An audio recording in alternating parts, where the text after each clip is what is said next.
The third season of American Horror Story is a fan favorite, if not the fan favorite, and it's no wonder why. From the powerhouse ensemble actors, including Jessica Lange, Angela Bassett, Sarah Paulson, and Kathy Bates, to the unapologetic portrayal of themes like feminism, racism, loyalty, and redemption, unflinching portrayals of terror to incredible fashion that people are still saving to their Pinterest boards. American Horror Story Coven became an instant pop sensation. Like the seasons before and after this one, Ryan Murphy doesn't shy away from the dark corners of history when it comes to inspiration for his hit show. He takes the horrors of the past and masterfully weaves them through decades, if not centuries, connecting them to modern-day issues and fears. I was super excited to take a closer look at the real-life people and events that inspired Coven, because it is jam-packed with fascinating and disturbing characters that guide us through horrific events over 13 intense episodes.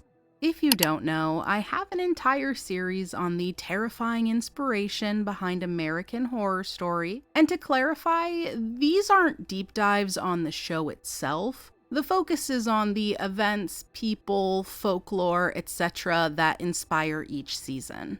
I will link a playlist to the entire series at the end of this video if you would like to give that a little look-see.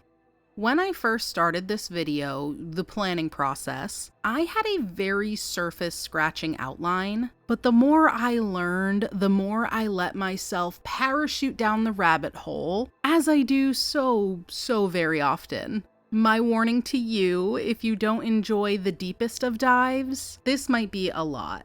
When I start explaining why 19th century New Orleanians were bleeding from their nose, ears, eyes, and even their toes, try not to be shocked. And with all that out of the way, let's get started.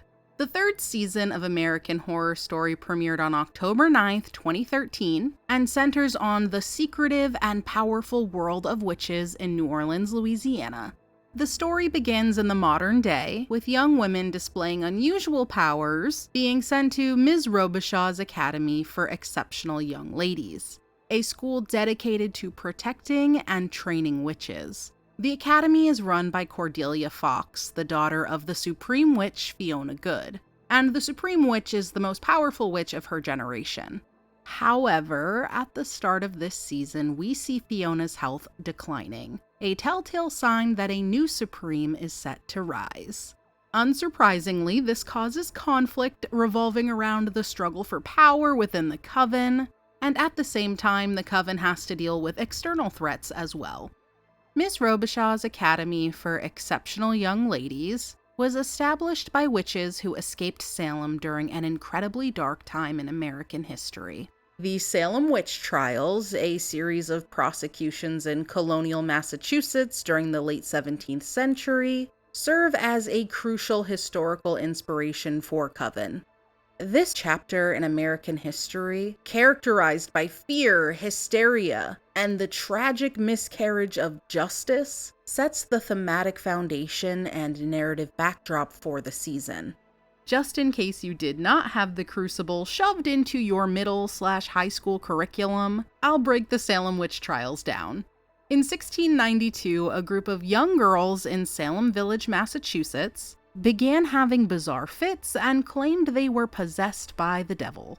They accused several local women of witchcraft. This sparked a wave of hysteria, leading to over 200 people being accused. Once an accusation was made, the suspected witch was brought in for an initial examination. During this examination, the magistrates would ask a series of probing and often leading questions designed to extract confessions or incriminate the accused. These questions aim to uncover supposed involvement in witchcraft and connections with the devil.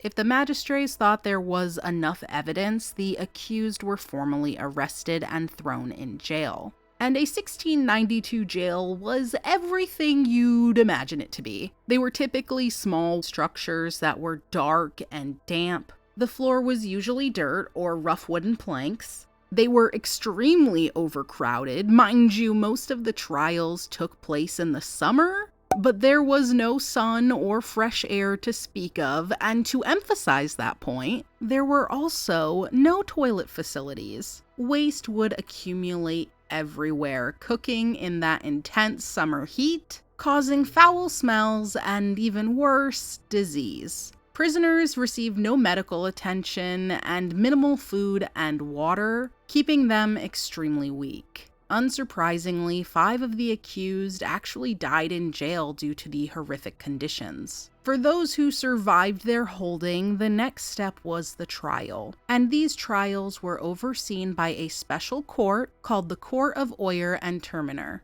These trials moved rapidly and didn't follow what we'd consider fair and legal practices today. Evidence could include spectral evidence and physical signs like witch marks on the body. To find these supposed marks, the suspect would be stripped down publicly and examined for signs of an unsightly blemish that witches were said to receive upon making their pact with Satan. It was very likely a freckle, birthmark, mole, or scar could qualify.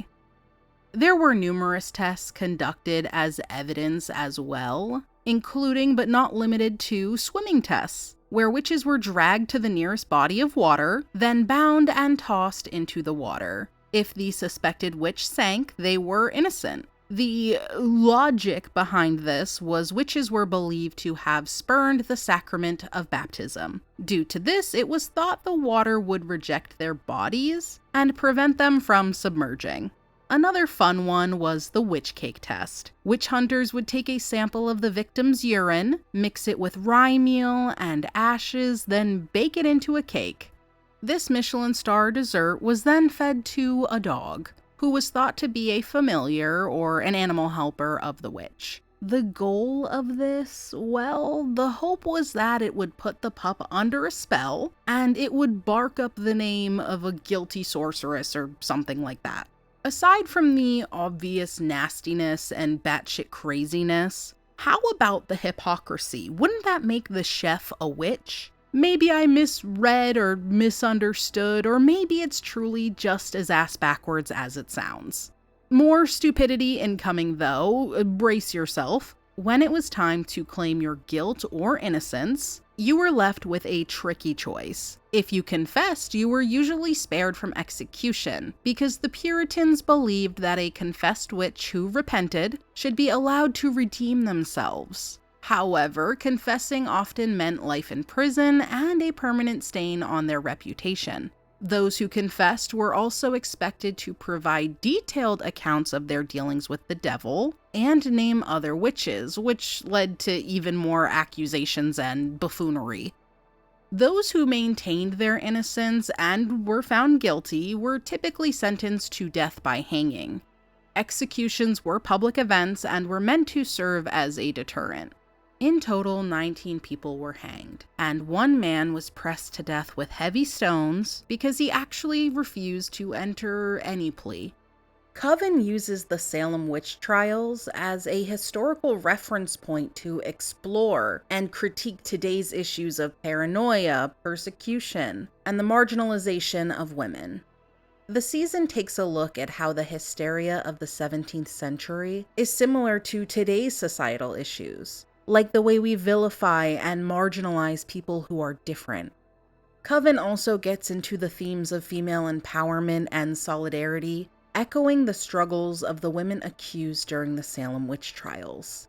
It reflects on how, historically, women's power, whether real or perceived, has been a source of fear, leading to efforts to control or destroy it. The season's narrative arc from vulnerability to strength mirrors the journey of these women, transforming from victims of accusations into masters of their destiny, a metaphor for the broader feminist struggle for autonomy and recognition. Another source of inspiration was Marie Laveau and the mystical practices of voodoo. Before getting into the voodoo queen, I want to get into the religion itself. because I know just hearing the word voodoo can cause very strong reactions. Voodoo has often been misunderstood and misrepresented, especially in popular culture, which tends to focus on the sensationalized aspects, like curses and zombies. However, at its core, voodoo is a religion that focuses on healing, protection, and connecting with the spiritual realm. As you may or may not know, voodoo is a religion that originated from the religious practices of West African peoples. These traditions were brought to the Caribbean and Americas during the transatlantic slave trade in the 16th to 19th centuries. Enslaved Africans who were forced to practice their religions in secret combined their traditional beliefs with Roman Catholicism, resulting in a syncretic religion that allowed them to covertly continue their spiritual practices. More on that in a bit. The Haitian Revolution that occurred between 1791 and 1804 played a pivotal role in the establishment of voodoo. Voodoo was used to unite and gain strength in the Haitian struggle for freedom, which led to the creation of the first independent Black republic.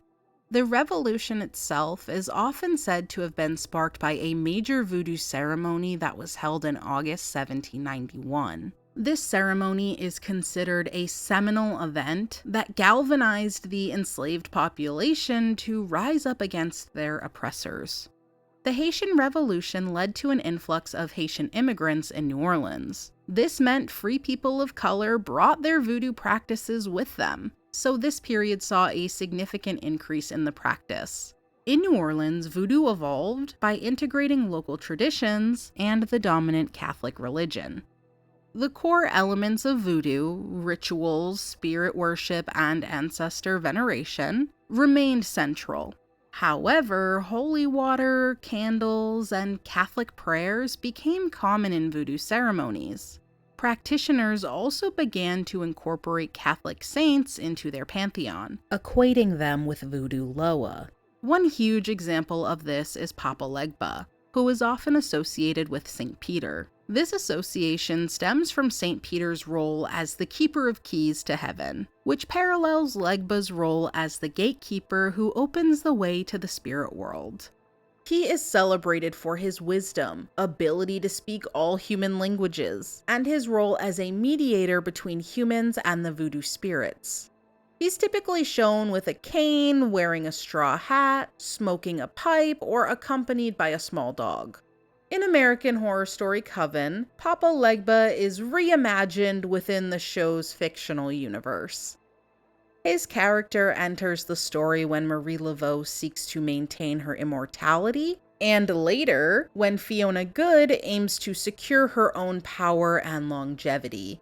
Fiona's dealings with Papa Legba show her desperation to hold on to power and her eventual understanding of the emptiness of such desires without meaningful connections. Marie Laveau's pact with Papa Legba requires the constant sacrifice of innocent souls, emphasizing the theme of eternal bondage and the consequences of one's choices. This portrayal of Papa Legba is quite different than his traditional portrayal in voodoo. Instead of being a helpful spirit, he is shown as a more ominous spirit, making deals that come with serious consequences. The twist fits well with the show's themes of sacrifice, desire, and the tricky moral choices people face when they are going after power. Transitioning now from the gatekeeper of voodoo to the queen of voodoo. The real Marie Laveau, often referred to as the Voodoo Queen, is one of the most famous and influential figures in the history of voodoo. It's unclear when exactly she was born, but most records deduce September of 1801 in New Orleans. She was born to Marguerite d'Arcantel, a free woman of color, and Charles Laveau is widely considered her father, although I've found conflicting reports. Some sources say Marie's baptismal records had no father listed. Others say Charles Laveau signed documents claiming to be her father. One source even claims Charles Laveau's father, Charles Laveau Trudeau, could be Marie's father. As scandalous and spicy as this sounds, the mix-up is most likely due to inconsistent spelling on surviving documents. And that was a reoccurring theme in my research, for sure. Marie Laveau is greatly under-researched, and the record-keeping was poor, if existent at all, so a lot of Marie Laveau's life is shrouded in mystery. Because of this, not much is known about her childhood, but we do know that she was a mix of Native American, African, and French descent, and in 1819 she married a cabinet maker, Jacques Paris, a free man of color who fled to New Orleans after the Haitian Revolution. Most of what I've read claimed no children came from this union, but I did find on neworleanshistorical.org that baptism certificates were discovered and revealed the pair had 2 daughters, Felicity born in 1817 and baptized in 1824, big gap for some reason, and Marie Angélie born in 1822, baptized in 1823. On Felicity's baptism record, it said Jacques was deceased. After the baptism recordings, all traces of Jacques and the 2 daughters vanished. It's believed that the children passed before adulthood. However, I found an interesting article in Southern Living about Jacques' potential fate.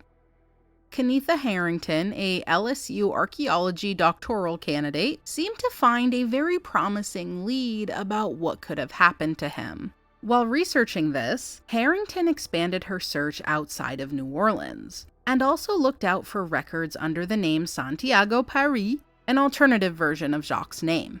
This led her to come across an 1823 succession for a free man of color named Saint Iago Paris, a phonetic spelling of Santiago. This man was also listed as a carpenter, which at the time was another name for cabinet maker. After this discovery, Harrington said, quote, "The chances that there was another free man of color in West Baton Rouge Parish with that name, who was also a carpenter living around that time, are unlikely. The why and how Jacques ended up 80 miles away from his wife and children remains a mystery." After the disappearance, Marie Laveau became known as the Widow Paris. That probably got awkward in 1826, when she entered into a domestic partnership with a white nobleman of French descent, brace yourself for my infamously horrendous pronunciation, Louis Christophe Dominique Duminy de Glapion. According to birth and baptismal records, the two had 5 children, but unfortunately only 2 survived to adulthood. Marie Laveau brought voodoo from the shadows into the mainstream of New Orleans life. Scholars have long been intrigued that while she was the best-known voodoo practitioner of her day, Marie Laveau was also a devout Catholic. It was said that Marie Laveau attended Mass every day. Some historians have raised an intriguing question. When she combined her Roman Catholicism with the practice of voodoo, was Marie Laveau deliberately seeking to make the African-derived religion more palatable to the people of New Orleans? As I mentioned previously, voodoo and Catholicism really merged in New Orleans, and I was surprised to learn that Marie Laveau emerged as the Queen of Voodoo while remaining a devout Catholic. She seemed to align herself cleverly with the Catholic Church, which allowed her to also practice the religion of her ancestors, despite the Louisiana Code Noir, a set of French laws that defined the conditions of slavery and regulated the lives of Louisiana's black population. Under the Code Noir, slaves were to be baptized Roman Catholic, and the practice of other religions was strictly prohibited. Yet Marie Laveau would attend Mass on Sunday morning, and by afternoon acted as Voodoo Queen, leading ceremonies in Congo Square. Yes, Marie Laveau was exceptional as the Queen of Voodoo, but she was not the first. Before her, there was Sanita Dede and Marie Solepe. They paved the way for Laveau by creating a structured and respected voodoo tradition in the city. A voodoo queen would conduct ceremonies, rituals, prayers, provide herbal remedies, charms, spiritual guidance, as well as insights and predictions through various forms of divination. The voodoo queen would also act as mediator in disputes. using her relationships with influential individuals in society to help protect the voodoo community from legal and social persecution. Marie Laveau's rise to the role of voodoo queen was more of a natural succession rather than a hostile takeover. She was mentored by both of the women that came before her, sharing with her their knowledge and traditions. Laveau's charismatic leadership and broad social connections, as well as the knowledge and traditions she learned from these two women, allowed her to gain immense respect and influence. She effectively blended African spiritual traditions with Catholic elements, appealing to a diverse population and solidifying her authority within the community. And if being the voodoo queen and a highly respected leader in her community wasn't impressive enough, Marie Laveau was also a successful entrepreneur, running her own beauty parlor. Here she serviced all races and people of all different incomes, but a good portion of her clientele were the wealthier families in New Orleans. As their hairdresser, Marie was great at extracting all the gossip, giving her inside information regarding many important members of society. She used what she learned in her voodoo consultations with those same wealthy patrons who all ran in the same circles. This greatly enhanced her image as a clairvoyant. Some say this behavior was malicious and she was just a big ol' fraud. One Creole writer and lawyer, Henry Castellanos, argued that Laveau was neither a conjurer or a healer, but simply a matchmaker and amateur brothel madame. He also accused Laveau of fraud and corrupting the Catholic community. The cherry on top was a specific line about voodoo practitioners that said they were, quote, a mysterious sect of fanatics imported from the jungles of Africa. Henry Castellanos is one charming fella, ain't he? Another extreme belief is far more common, with many legends and folklore claiming Marie's supernatural abilities were very real and in fact went beyond clairvoyance. Tales of her ability to shapeshift and even her possession of immortality are still shared to this day. After everything I've learned about Marie Laveau, I believe her superpower was her empathy and dedication to her community. I think she was incredibly charitable and selfless. She devoted much of her time to counseling inmates and guiding them to the road of salvation and forgiveness through their faith. In the book Marie Laveau, Embracing the Spiritual Voodoo Queen of New Orleans, author Denise Alvarado cites a historical source that says, quote, Marie had a large warm heart and tender nature and never refused a summons from the suffering, no matter how dangerous the disease. Wherever she went, she labored faithfully and earned lifelong friends. During the yellow fever and cholera epidemics, she proved herself a noble woman, going from patient to patient, administering to the wants and needs of each, and saving many from death, unquote. I want to give you an idea of how dangerous it was for Marie Laveau to be visiting the sick, especially those with yellow fever. According to the National Library of Medicine, yellow fever is a mosquito-borne viral illness and starts with flu and cold-like symptoms. As the illness worsens, it causes jaundice and bleeding. Bleeding like you cannot fathom, bleeding in every way. As I foreshadowed in the intro, NPR shared an article about Catherine Oliverius, a history professor at Stanford's experience with those afflicted by yellow fever, saying they bled through their nose, their eyes, ears, and even their toes. And then, right before their death, victims would vomit partially coagulated blood. The only way to develop immunity for this horrendous yellow fever was to survive it. Strangely, this created a social hierarchy in New Orleans around who acclimated and who hadn't. You would not be hired for work, you would be considered unfit for marriage, you couldn't even live in certain neighborhoods if you didn't develop immunity.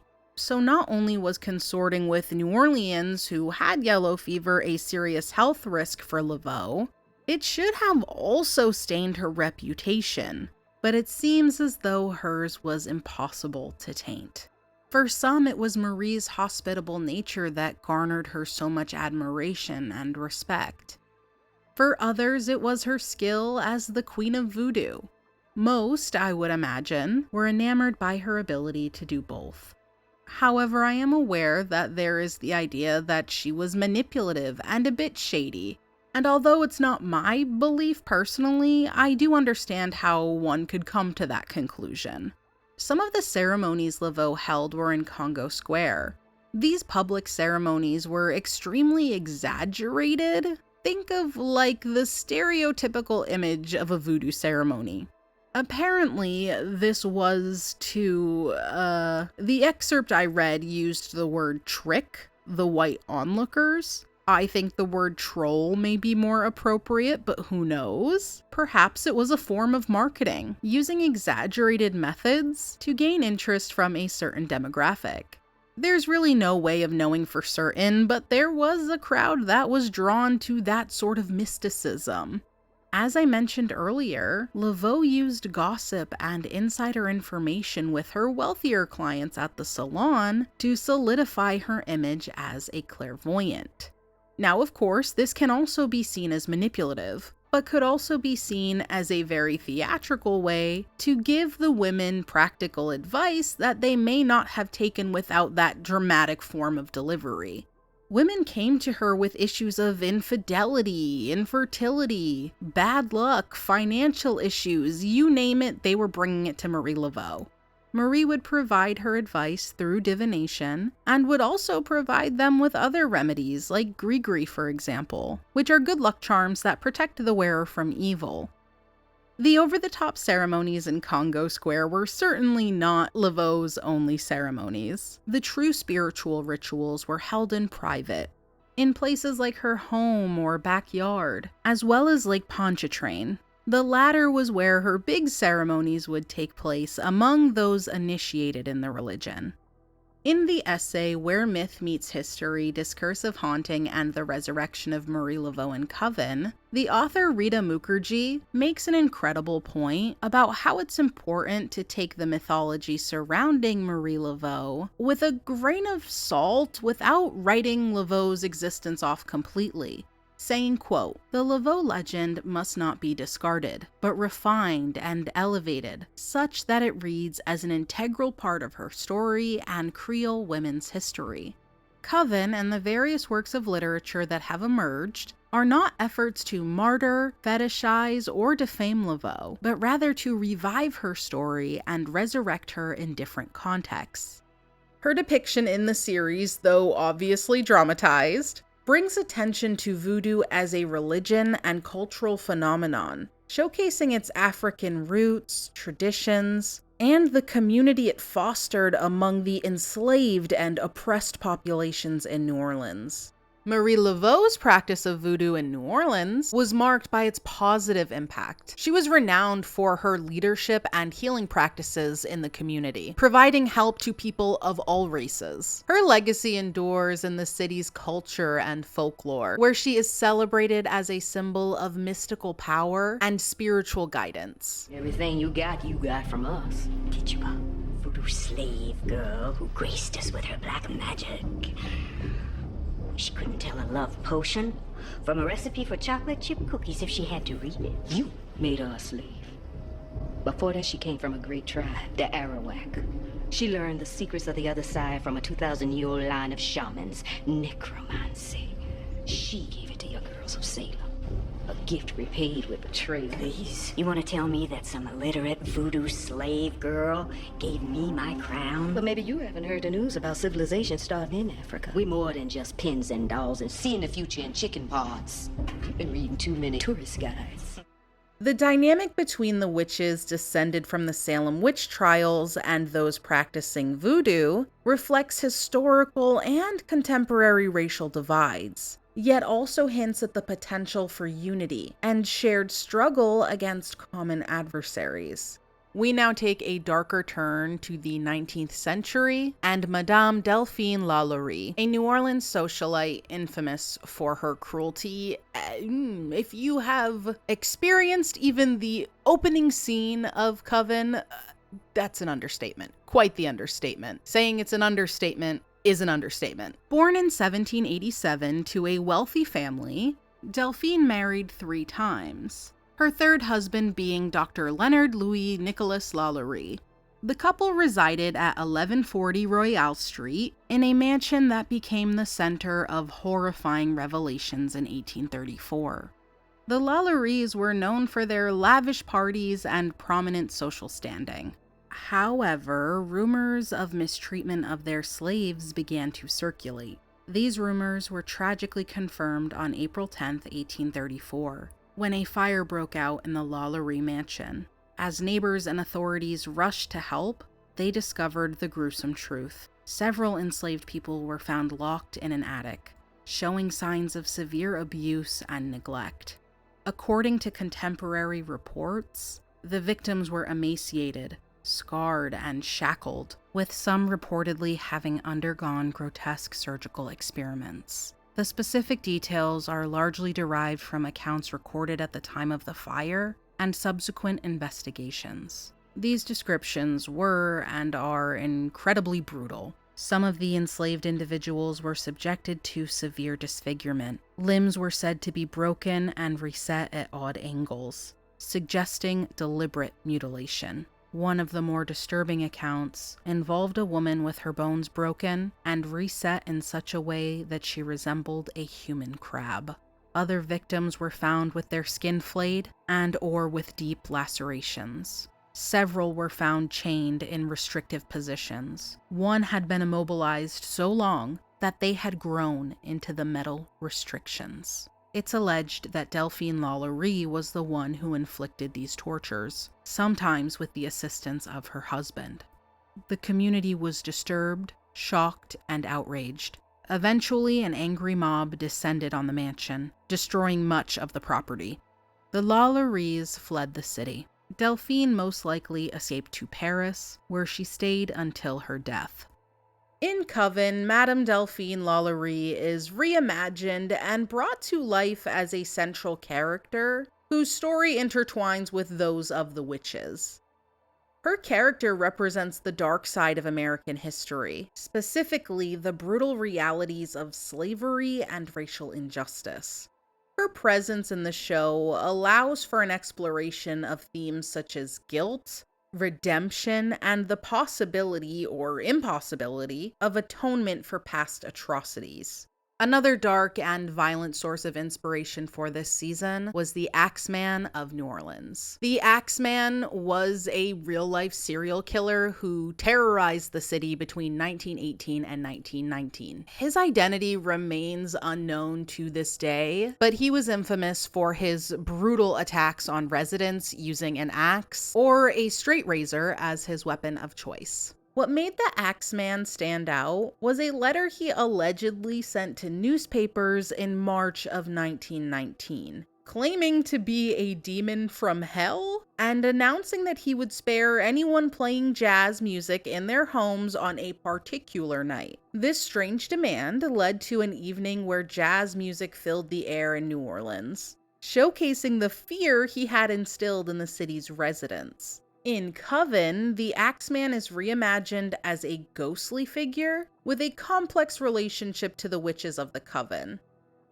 American Horror Story Coven masterfully intertwines historical events, folklore, and the rich traditions of witchcraft and voodoo. While it does dramatize and sensationalize some aspects compared to the real events that inspired it, this blend creates a narrative that delves into modern themes like power, identity, and societal fears, resonating deeply with today's audiences. By exploring these historical and mythical elements, Coven goes beyond just storytelling. It highlights the enduring impact of these themes on American culture, making it a thought-provoking and beloved part of the American Horror Story anthology.